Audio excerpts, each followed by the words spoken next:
Hi there. This presentation is on the photographer Steve McCurry. Chose him because he's very daring and adventurous.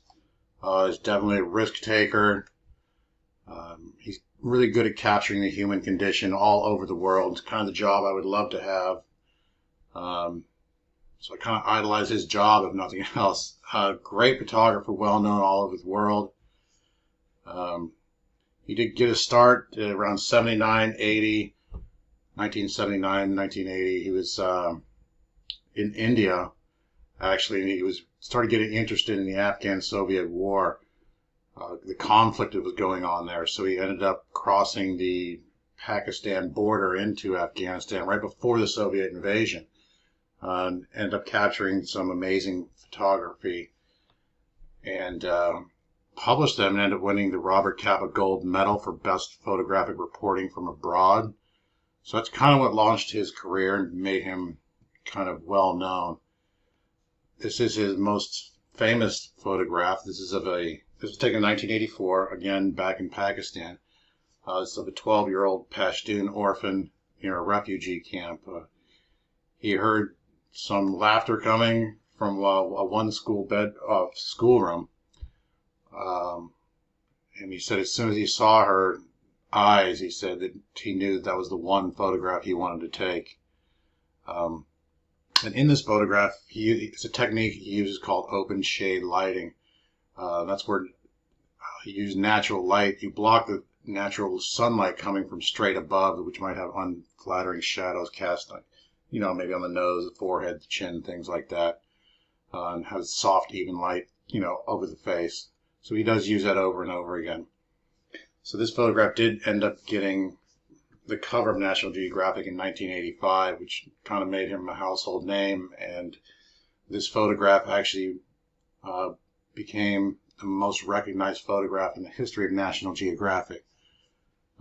Interestingly enough, this Afghan girl remained unknown for 17 years until Steve and National Geographic got together and ended up locating this woman in 2002.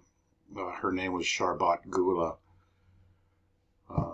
So he did work for National Geographic. In 1983, they sent him out to India to photograph the monsoon and kind of the trouble they were having there. So this just kind of shows the risks he was willing to take and the lengths he was willing to go through. He said he spent 4 days in chest-deep water like this while dead animals floated by, leeches were all over him, sewage. So it was disgusting, but he got some amazing photographs. This happened to be a tailor, saved his only livelihood, which is his sewing machine. And this actually made the cover of the 1984 December issue of National Geographic. Interestingly enough, the sewing machine manufacturer saw the photograph and ended up tracking this individual down and bought him a new sewing machine. So it's really neat, that he was able to do something for this person. Steve really liked to be spontaneous. He carried his camera wherever he went. He was traveling, in a taxi through the desert in India, and a dust storm happened to come by, and he was able to capture this image, which is really interesting and uses the contrast between the color and the smoky background, and you can kind of see these women huddled together and kind of what they're going through. He was actually on his way to a different photo shoot, so that's really interesting. That really teaches you to carry your camera wherever you go. This is of a Wodabi man, same thing. They were having kind of a ritual, a courting ritual, to the side of the road, and he happened to be driving by. So he stopped and asked if they could photograph, and they said okay, and he ended up spending 3 days with them. Another one of his techniques is fill the frame. He does that a lot with his subjects. So you can really tell their expression.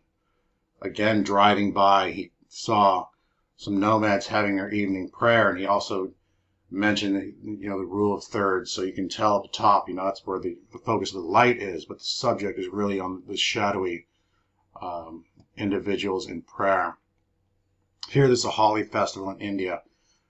He uses contrasting colors often, and you could see the contrast, between the red and the green. It's very offset.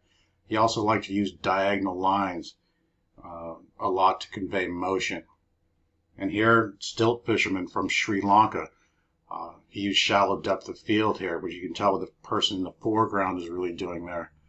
And he also mentioned he spent 3 days here. He said, I photographed it hundreds of thousands of times, the same one, so you can get the right lighting and the right situation.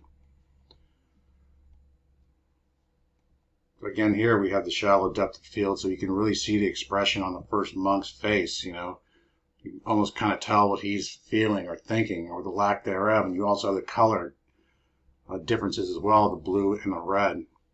And here I can see diagonal lines here too, the elephant's trunk, the tree, and the man sitting there. You can kind of really tell how tired this guy really is. And here we have children playing in Ethiopia. Probably used fast shutter speed here. You can really see the expressions on their face. Same with this one. Really captured the smoke and stopped the motion really well. And I really like the difference between the dark soil and the light smoke there. In 2016, after showing one of his exhibits, there was a Photoshop scandal. As you can see here, this came out. This was on his website actually, so it stirred up huge controversy. And people scoured the internet and went back and forth and noticed that, yes, there are differences here. So he came under a great deal of scrutiny for that. And he did do an interview with Time magazine where he ended up saying, you know what, I'm not a photojournalist, I'm a storyteller. So he's saying, I haven't worked for any magazine or newspaper since I was in college. So I'm just trying to, share the human condition and human spirit. I'm trying to tell a story about these individuals, not news about them. So he liked to use Nikon D18, usually with a 24 to 70 millimeter lens. He shot both film and digital. He did prefer film. Interestingly enough, in 2010, Eastman Kodak gifted him the very last roll of Kodachrome ever produced by Kodak. So he continues to inspire photographers all over the world, and he really cares about his subject, and he's very patient with them. And he said, most of my photographs are grounded in people, and I look for the unguarded moment, which I think is neat. And he says he looks for the essential soul peeking out, experience etched on people's faces. So I think that's really neat and something that I would strive for as well. So thanks for watching, and I hope you enjoy getting to know Steve McCurry.